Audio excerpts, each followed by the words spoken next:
Hi, I'm Chloe and Dino and Surfers Rule. Hi, I'm Chris, and I'm a local. Well, I used to be. I didn't start off that way when I innocently began surfing in 1962. Through no fault of my own, I had committed the ultimate crime as a surfer.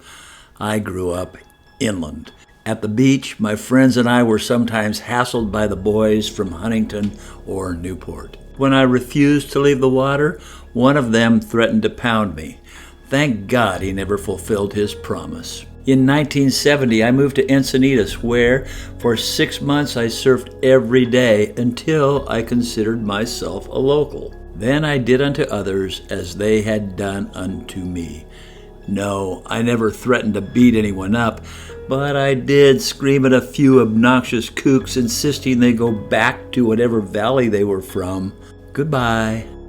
I even left a few nasty notes on cars with Arizona license plates. I am not particularly proud of that, neither am I ashamed of it. Like many other surfers of the time, I was simply looking after what we considered our surf spots. Okay, so they weren't exactly ours.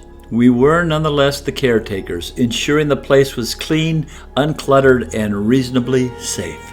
Journalists, even surf journalists, sometimes characterized us as gangs.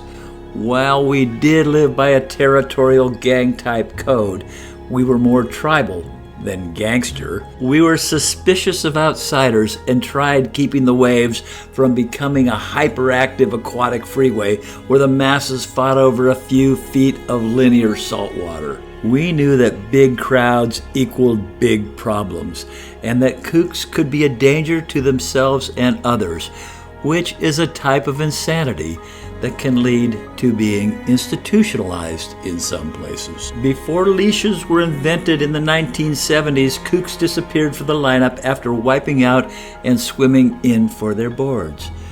If one of us lost our board, however, a friend would often risk bodily harm to retrieve it from the rocks. If we didn't know you, however, well, good luck. I am in no way advocating violence or the willful destruction of property. I am, however, urging you to follow some hard-earned tips before approaching a new surf spot. 1. Don't draw a lot of attention to yourself. 2. Don't arrive with half a dozen friends. 3. Pack yours and maybe someone else's trash. Trashing the beach, any beach, will never be tolerated. 4.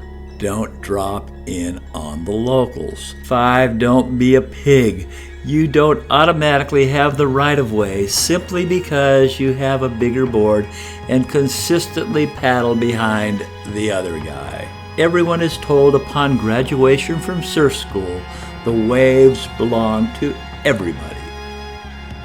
But everybody, surfer or not, instinctively protect their territory. If you think that only applies to surfing, try pushing past someone during the toilet paper crisis, or shooting baskets in the midst of players who have gathered on the same court every weekend for decades. You may have the legal right to be there, but it ain't smart. Surveillance cameras track our every move. As a result, localism is increasingly rare. You may find that a reason to celebrate until the once quiet little beach you love begins to look like Woodstock. And please don't cry about someone leaving a note saying go home. Just be thankful it isn't 1976 when your car might get rolled over or pushed into the drink. It may take years of surfing the same spot before you understand any of this. By then, you will probably be considered a local yourself. Congratulations, you earned it. If so, however, you don't need to raise your voices or your fists like some of us did.